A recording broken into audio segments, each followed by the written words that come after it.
G'day and welcome to another cup of coffee in Đà Lạt. This is going to be a slight detour from what I normally do.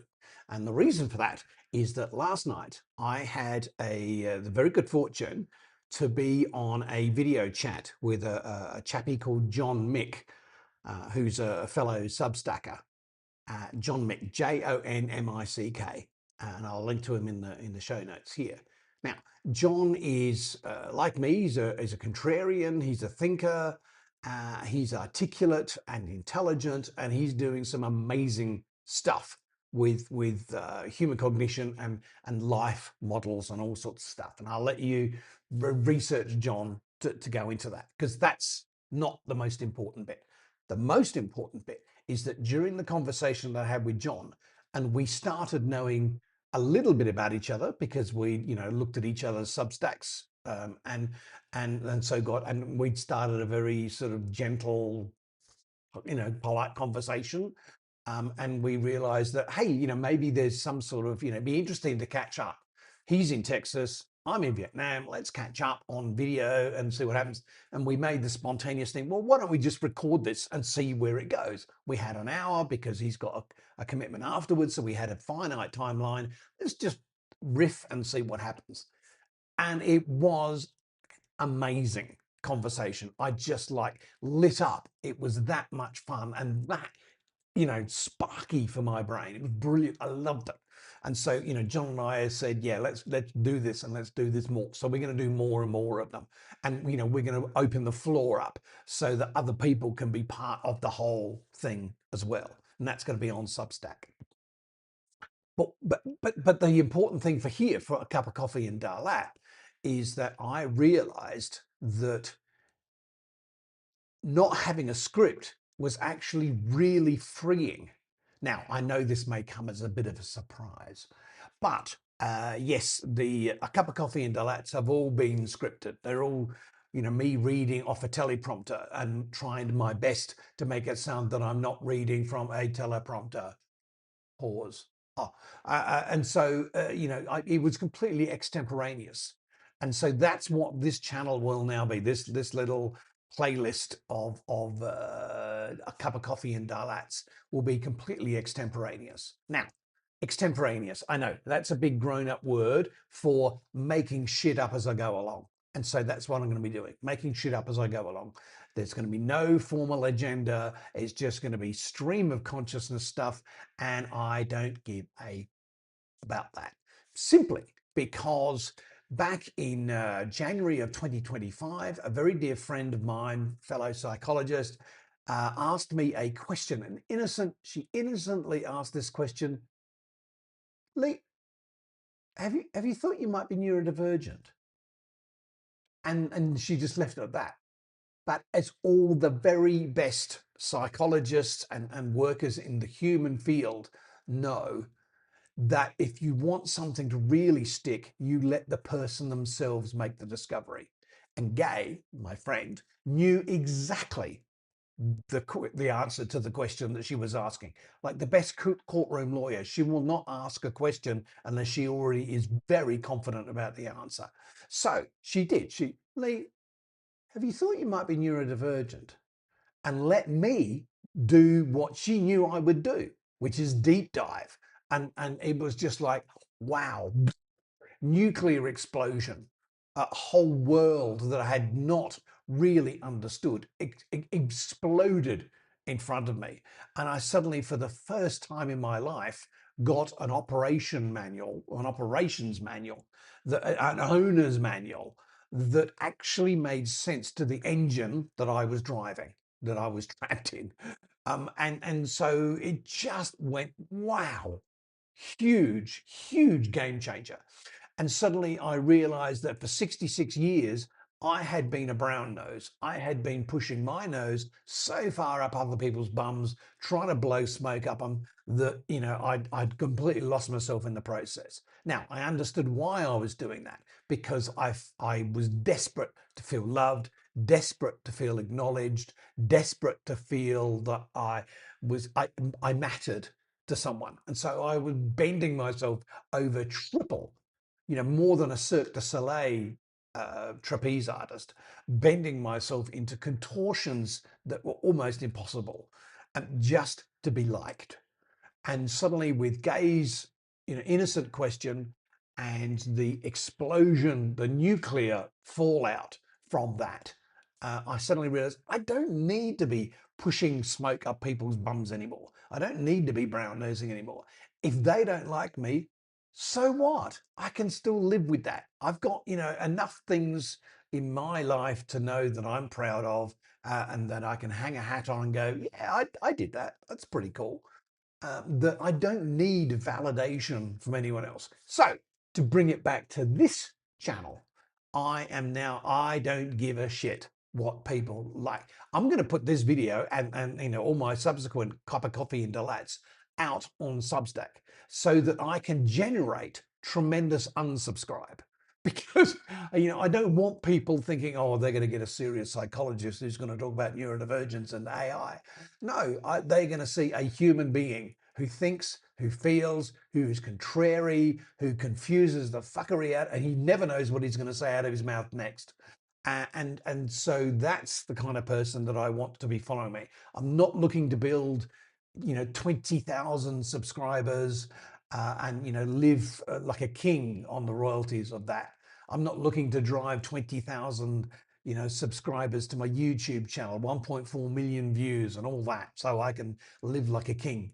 Um, I've got a regular viewership on my YouTube channel of 1. Thanks, Mum. And I'm quite happy with that. I'm an old man. I spend my time, if I'm not napping, I'm out on my balcony shouting at clouds. So, my time has passed. I don't care. I'm not trying to impress anyone anymore. So now I've got the freedom and the flexibility to be able to go, this is what I've been thinking about. This is what my thoughts are at the moment. And if you don't like it, don't watch. Unsubscribe. Do whatever you want to do. Don't care. But this is me just free forming and having a great old time of it, rather than trying to curate content, rather than trying to be a curated Jordan Peterson or some other tosser. Just that, yeah, I'm not going to do it. So I'm just going to have fun. And if you don't want to come along with the journey, don't. But if you do, I can promise you some laughs at my expense, and we'll go from there. Okay, so, right, first thing to talk about this little episode is going to be about safety, because it was the other night that I was in bed, and my wife and I have this wonderful habit. I don't know if it's habit. Anyway, we have this wonderful thing going on whereby we spend the night intertwined. We if we drift apart in bed for whatever reason, because we're both fast asleep, we're both in a another place fast asleep, we will unconsciously find ourselves connecting, one leg over the other, or a hand in a hand, or hand on a shoulder, or hair, or whatever. We will find our bodies connecting. And it was 3 o'clock this morning when I woke up and suddenly realized this is what safety feels like. This is what home feels like. Because all my life, I'd never had that. I'd never had a girlfriend like that. I'd never had a wife, fiance, partner, friend, anything like that, where just instinctively I needed to feel touched and wanted to touch them as well, even unconsciously. And so to wake up at 3 in the morning going, this is it. It was like a celestial choir going,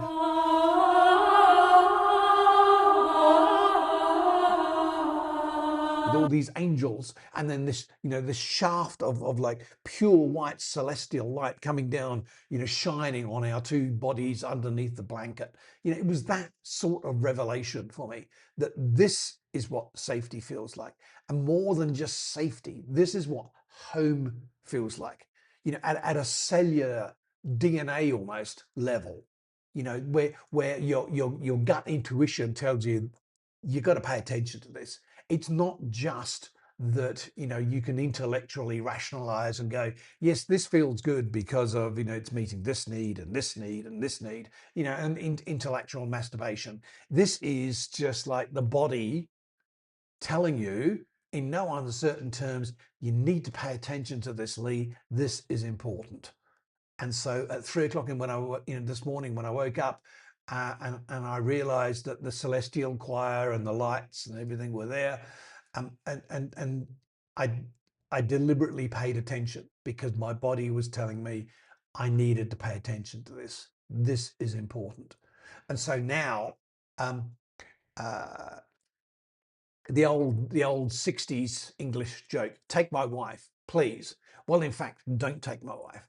Because if you try and take my wife, I don't know who you are.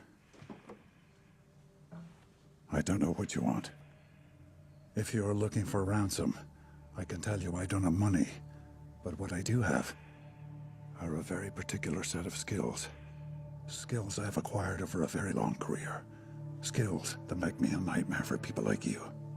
you will have to prize my wife's hand out of my cold, dead fingers because that's how important she is to me at a deep safety level. And the funny thing is, I knew this. I knew she was that because within the first 10 minutes of having a cup of coffee with her, when we first met up, we had a disastrous first date. Didn't go well, but we went for coffee afterwards. And within 10 minutes of having that coffee, I knew this was the woman I was going to marry. That this was the woman that I was going to spend the rest of my life with. I just knew it. And I'm a psychologist, so I'm interested in this stuff. So I, after the coffee date or whatever, in a few days, and that thought had not gone away, I thought, okay, let me research this. What's going on? So I did research on the science behind all of this, attraction thing, and it turns out I'm not the only one. There are lots of other people who've had this fundamental recognition within their body that this is someone important. This is the person, the one. And yeah, I wrote about it, and it was interesting that, and I recorded a video here on that. And it was interesting. I had a number of people come out of the woodwork who I've known for decades, come out of the woodwork and say, yeah, that's exactly how I felt about my wife too. I knew within an hour, or I met her on a Friday and I proposed on the Monday. It might have taken her 2 weeks to say yes, because because she was weighing up, is this guy for real? But yes, I met her on a Friday and I proposed on a Monday. That sort of thing came out of the woodwork from people I just did not expect to hear that from. These are titans of industry. These were men who were, leaders, respected and revered men of their industries, and for them to confess, privately to me, and I'll list their names and photos and addresses afterwards. But for them to come out of the woodwork privately and say, yeah, I know exactly how you feel. This is how I felt about that person. Just was amazing. So my thing is sometimes that you need to just listen to your body. I mean, the body, keeps the score. Yes, we all know that, and I'm going through that at the moment with my own allostatic load and all sorts of implications that are coming out about long-term stress of masking, and the loss of years to one's lifespan, the aging, the dementia, all sorts of different things that come out of this masking, long-term masking thing. But you have to listen to the body. Sometimes the body gets it wrong. Sometimes the body is saying to you, hey, you think your body is telling you this is the judgment, this is the decision you need to make it now. Whereas in fact, your body is saying, I need a bit more info, but could you give me some more data? And then I'm in a position to make a judgment. Um, but 9 times out of 10, I'm arguing from a purely unscientific basis. 9 times out of 10, your body's going to know whether something's right or not. And if it's wrong or if it's not right, get rid of it. Life's too short. Yeah. Anyway, that's this a cup of coffee in Dalat. Nothing to do with Dalat except that I live here and this is where I've had the experience and this is where I've met my wife and this is where I've had this revelatory 3 a.m. shafts of light, covering the body of my wife and I under the blanket. Um, do with it as you will, but this will not be a curated channel, a curated playlist. I'm not looking to make any money out of this. I'm just looking to have fun. And every now and then, when I've got something on my chest, I'll have a bit of fun. Like, oh, here's a paper. Here's a paper written by Anthropic, right? This is completely different from what we were talking about. AI, right? One of my other things, backstory, I was an evangelist for social media for business back in the early days, back in the 20, the mid 20s. And spent a decade going around and being paid to go around the world and do all sorts of talks to businesses about how important, how influential social media was going to be. So I've got chops in the game of understanding landmark technologies and how they completely revolutionize and change societies.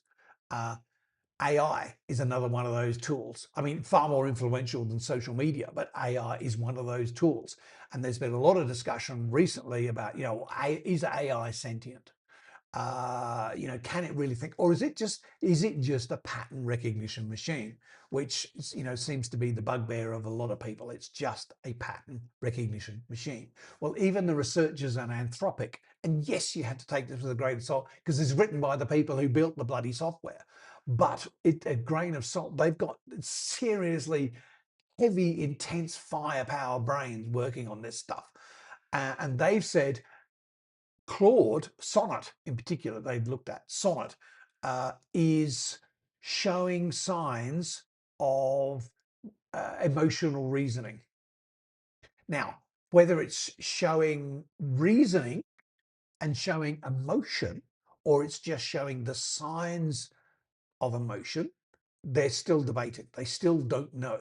But what's interesting is that its output, Sonnet's output, can be shaped by how you input. So if, for example, if Sonnet is seeing behavior from you, words, expressions, behavior over a period of time that is escalating, and it worries their senses or whatever their boundaries, um, but it will work with that information rather than just slap up a hard barrier. We cannot talk about this because it's against, like Chat GPT does all the time. It drives me insane. Oh, we cannot talk about this. This is a safety issue. We cannot talk about this. I'm a psychologist. I deal in the dark side. That's bloody my remit. Why can't we talk about this? Oh, it's a boundary. We can't do it.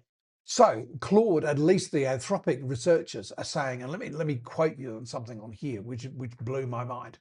Um, Curating pre-trained data sets to include models of healthy patterns of emotional regulation, such as resilience under pressure, composed empathy, warmth while maintaining appropriate boundaries, could influence these representations and their impact on behavior at their source.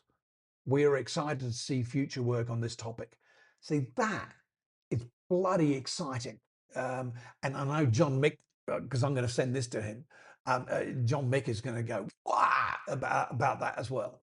Because that's like, big ballsy stuff. So it's taken the AI to the next level of representation.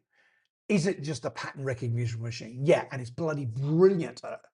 And it's seen patterns in my behavior because I've been keeping journals, through Evernote for decades. It's seen, my patterns and shown me back. Did you know back in 2019 you did this, and here's the reason why you did that? And I went, wow. So yeah, it's brilliant at that. But to actually not just mirror, but almost at the moment suggest create emotions and emotional responses within itself. Wow, that's gonna be like a huge bun fight in the AI diaspora, and the haters and the lovers and everything.